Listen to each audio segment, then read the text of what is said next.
ওবায়দুল কাদের বাংলাদেশে আছে সেটা আসিফ নজরুল জানতেন না? অবশ্যই জানতেন। আসিফ নজরুল একটু সময় ক্ষেপণ করে জনগণের যে রেভলিউশন, জনগণের যে ক্ষোভ, সেই জায়গাটাকে একটু স্থিমিত করার সময়টা নিয়েছেন। সে ক্ষোভের জায়গাটা যখন একটু কমছে, তখন আপনি আসিফ নজরুল সাহেব, আপনি ওবায়দুল কাদের ওরফে কাউয়া কাদেরকে বাংলাদেশ থেকে পালিয়ে যেতে সুযোগ আপনি করে দিয়েছেন। আসিফ নজরুল স্যার, আপনাকে এখানে বসিয়েছি আমরা, স্বরাষ্ট্র উপদেষ্টা মহোদয়, আপনাকে আমরা এখানে বসিয়েছি, ছাত্র জনতা বসিয়েছে, এ দেশের জনগণ বসিয়েছে আপনাকে অন্য কেউ বসাই নেই। শেখ হাসিনার দাবিদারি করার জন্য আপনাকে ওখানে বসানো হয় নাই। শেখ হাসিনাকে তাড়িয়ে দিয়ে যারা শেখ হাসিনার পক্ষেই কাজ করে যাচ্ছে তারা শুধু মুখোশ পরিবর্তন করেছে, তারা অরিজিনালে আওয়ামী লীগ বা ইন্ডিয়ার র হিসেবে কাজ করে যাচ্ছে। তার ভিতর অন্যতম হচ্ছে আসিফ নজরুল। শেখ হাসিনা পালিয়ে যাওয়ার পরে যে সমস্ত তার হেভিওয়েট প্রার্থীরা ছিল আওয়ামী লীগের, তারাও কিন্তু গ্রেফতার হয়েছে। কিন্তু ওবায়দুল কাদেরকে নিয়ে মানুষের ক্ষোভ ছিল অনেক তীব্র পর্যায়ে। ওবায়দুল কাদেরকে কেন গ্রেফতার করা হয়নি? তিনি শেখ হাসিনা পালিয়ে যাওয়ার 3 মাস পরে ওবায়দুল কাদের বাংলাদেশ থেকে পালিয়েছে। এই 3 মাস তিনি কার বাসায় ছিল? এবার চাক্ষুষ প্রমাণে সেই তথ্যটি বেরিয়ে আসলো। ওবায়দুল কাদের তিনি পালিয়েছিলেন আসিফ নজরুলের বাসায়, এবং আসিফ নজরুল তিনি ওবায়দুল কাদেরকে পালিয়ে যেতে সহায়তা করছে। কত কোটি টাকার বিনিময়ে তিনি এই কাজটা করেছেন, চলুন দর্শক আমরা সেই তথ্যটি দেখে আসি। আপনি আসলে চান কিনা ওবায়দুল কাদেরকে বাংলাদেশে এনে তিনি বাংলাদেশের সম্পদ কি পরিমাণ নষ্ট করেছে তার মুখ থেকেই জিজ্ঞাসাবাদ করে বের করে তাকে শাস্তির আওতায় আনা আপনি চান কিনা কমেন্ট অপশনে লিখবেন। চলুন দর্শক, আসিফ নজরুল এখানে কি কি অপরাধ করেছে, কেনই বা ওবায়দুল কাদেরকে পালিয়ে যেতে সহায়তা করছে সেটা একটু শুনে আসি। ওবায়দুল কাদের বাংলাদেশে আছে সেটা আসিফ নজরুল জানতেন না? অবশ্যই জানতেন। আসিফ নজরুল একটু সময় ক্ষেপণ করে জনগণের যে রেভলিউশন, জনগণের যে ক্ষোভ, সেই জায়গাটাকে একটু স্থিমিত করার সময়টা নিয়েছেন।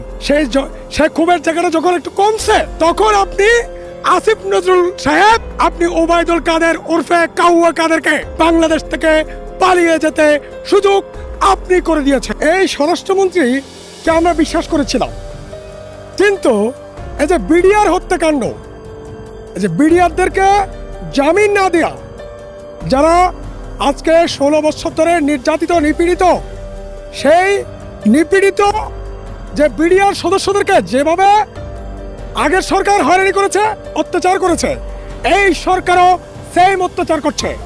স্বরাষ্ট্রমন্ত্রী চেয়ারে বসে চর্বি জমে গেছে, চর্বি কিন্তু জনগণ ছুটাই দিবে। আপনার মতো স্বরাষ্ট্রমন্ত্রী আমরা কোমরের পেঁচে পেঁচে রাখি, আমরা আন্দোলনকারী নেতৃত্ব। এই যে চেয়ারে বসছেন না, আমাদের রক্তের উপর দিয়ে বসছেন, আমাদের ছাত্র শ্রমিক জনতার রক্তের উপর দিয়ে বসছেন। যেই নাটক শুরু করেছেন আপনি, আপনার কাছে আমি গিয়েছিলাম, কি জন্য গিয়েছিলাম? পাসপোর্ট অধিদপ্তরের ডিজি যেভাবে দুর্নীতি করছেন, যেভাবে আওয়ামী লীগের নেতাদেরকে দেশ থেকে পাসপোর্ট দিচ্ছেন, এর সুরাহা করার জন্য আপনার কাছে আজ থেকে 20 দিন আগে আমি গিয়েছিলাম, আমি আর তারেক। আপনি স্মারকলিপি রিসিভ করলেন না, আপনার কত বড় দুঃসাহস! আমরা সাবেক পলাতক স্বরাষ্ট্রমন্ত্রীকে কেয়ার করি নাই। আপনি তো কিচ্ছু না, আপনি কিচ্ছু না। আপনি বিডিআর হত্যাকাণ্ডের যে ঘটনা, সেই ঘটনায় অবৈধভাবে আটক বিডিআর সদস্যদেরকে জামিন দিবেন এবং এই বিডিআর হত্যাকাণ্ডের ঘটনা পুরো তদন্ত করার জন্য স্বরাষ্ট্র মন্ত্রণালয়ের আদেশ জারি করবেন এবং এই বিডিআর হত্যাকাণ্ডের জন্য, দেশদ্রোহীদের জন্য শেখ হাসিনার সাথে যারা ছিল, যেসব মন্ত্রী ছিল, তাদের বিচার করবেন এবং ভারতকে ধরবেন।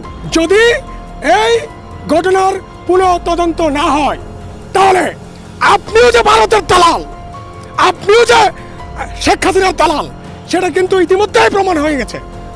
এখন রিকভার কিভাবে করবেন সেটা নিয়ে ভাবেন, না হলে চেয়ার সব ব্যাংকের তস্তস। স্বরাষ্ট্রমন্ত্রী আপনার পদ থাকবে না। আমরা কিন্তু টান দিতে জানি, কোন জায়গায় টান দিলে আপনার মতো স্বরাষ্ট্রমন্ত্রীর তস্তস হয়ে যেতে পারে সেটা আমরা ভালো করে জানি। আমরা মাঠের লড়াকু, আমরা গালবাস না, আমরা মাঠের লড়াকু। সাবধান আসিফ নজরুল, এই আসিফ নজরুলের বিষয়ে আমরা বিশেষ করে আমি প্রথম কথা বলা শুরু করেছিলাম বিপ্লবোত্তর প্রথম সপ্তাহে। এখন ইলিয়াস কথা বলছেন, পিনাকি কথা বলছেন। এখন দেশের আপামর জনগোষ্ঠী এই আসিফ নজরুলের দালালি, আসিফ নজরুলের আওয়ামীপনা, আসিফ নজরুলের ভারতীপনা নিয়ে কথা বলছেন। আমার খুব ভালো লাগছে যে এই আসিফ নজরুলকে আপনারা কতদিন ধরে ছিলেন। যারা যেসব এলিট, যেসব সরকারের চামচা দালাল আসিফ নজরুলের পক্ষে কথা বলছেন, যে আপনাদেরকে বলি আসিফ নজরুলকে কতদিন ধরে ছিলেন। আমি ঢাকা বিশ্ববিদ্যালয়কে 24 বছর ধরে চিনি। ঢাকা বিশ্ববিদ্যালয়ের রাজপথের আন্দোলন সংগ্রামের 24 বছরের যোদ্ধা এই আসিফ নজরুল কে, সেটা আমাদের চেয়ে আপনারা বেশি চিনবেন না, চেনার কথা নয়। এই আসিফ নজরুলকে এই বিগত 24 বছরে কখনো ছাত্র আন্দোলনের পাশে আমরা পাই নাই, জনগণের আন্দোলনের পাশে পাই নাই। এবার একটু কি করছে, ফেসবুকে টুকটাক মাইরা কথা বলা উনি জোর করে ওখানে অ্যাডভাইজার কমিটিতে ঢুকে গেলেন। আচ্ছা আসিফ নজরুল সাহেব, আপনি যে এই 5 আগস্টের সময় যে বঙ্গভবনে ঢুকলেন, ক্যান্টনমেন্টে ঢুকলেন, কার পারমিশন নিয়েছেন? বৈষম্য বিরোধী ছাত্র আন্দোলনের পারমিশন নিয়েছিলেন? নেন নাই।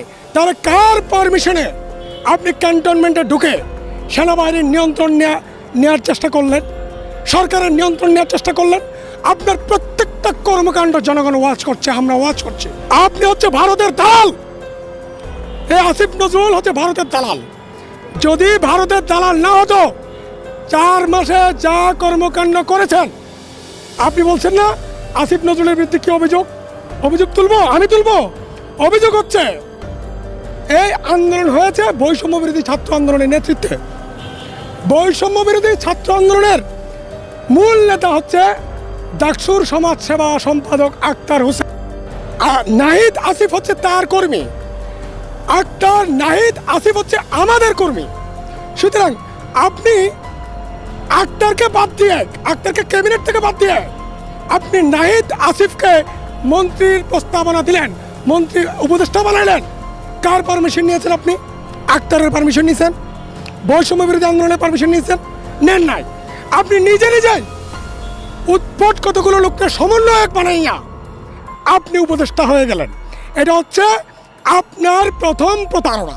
এর ফলে কি হয়েছে, আক্তারকে ক্যাবিনেটে না নেওয়ার কারণে, আক্তারের জুনিয়রদেরকে ক্যাবিনেটে নিয়ে আসার ফলে বৈষম্য বিরোধী ছাত্র আন্দোলনের প্রথম 1.5 মাস কি হয়েছে, অভ্যন্তরীণ দ্বন্দ্ব তৈরি হয়েছে, সেটা আপনি করেছেন। এটা হচ্ছে আপনার প্রথম জাতীয় প্রতারণা। আপনি আওয়ামী লীগকে বাঁচানোর জন্য যত আকাম কুকাম সব আপনি করেছেন। 626 জন যারা পালিয়েছে তাদেরকে কে পালাতে সুযোগ করে দিয়েছে? আসিফ নজরুল সুযোগ করে দিয়েছে। যে সমস্ত লুটেরারা, দুর্নীতিবাজেরা, খুনিরা দেশকে 16 বছরে ধ্বংস করে দিয়েছে, তাদেরকে এক্সিট রুট তৈরি করে দিয়েছে আসিফ নজরুল। বাংলাদেশ এটা কারো বাবার না, বাংলাদেশের প্রতিটা সম্পদ জনগণের। সুতরাং এই জনগণের টাকা, জনগণের সম্পদ যারা অনর্থকভাবে নষ্ট করেছে, অনর্থকভাবে যারা নিজেদেরকে টিকিয়ে থাকার জন্য এই রাষ্ট্রযন্ত্রকে ব্যবহার করেছে, তাদের শাস্তি হওয়া উচিত। এবং তারা ক্ষমতায় থাকার জন্য যেই পরিমাণে ছাত্র হত্যা করেছে, যেই পরিমাণে মানুষ হত্যা করেছে, গুম খুন রাহাজানি সহ যেই পরিমাণে অপকর্মগুলো করেছে, এটা যখন তাদের মুখ থেকেই শোনা হবে, তখন বাংলাদেশ আরো একবার বুঝতে শিখবে বা জানতে পারবে স্বৈর শাসন কাকে বলে। সুতরাং সেটার জন্য শেখ হাসিনা এবং ওবায়দুল কাদের এই দুইজনকে বাংলাদেশে আনা উচিত এবং তাদের মুখেই শোনা উচিত তারা ক্ষমতায় টিকে থাকার জন্য তারা কি কি রাষ্ট্রযন্ত্র ব্যবহার করেছিল এবং কি পরিমাণে বাংলাদেশের সম্পদ নষ্ট করেছে। এবং তাদেরকে জাদুঘরে আটকে রাখা উচিত, যাতে মমি করে রাখা উচিত, যাতে পরবর্তী প্রজন্ম এটা জানতে পারে বাংলাদেশের স্বৈরা শাসক কেমন ছিল। আপনার আসলে মতামত কি কমেন্ট অপশনে জানিয়ে যাবেন। ভালো থাকবেন সবাই। আসসালামু আলাইকুম ওয়া রাহমাতুল্লাহ।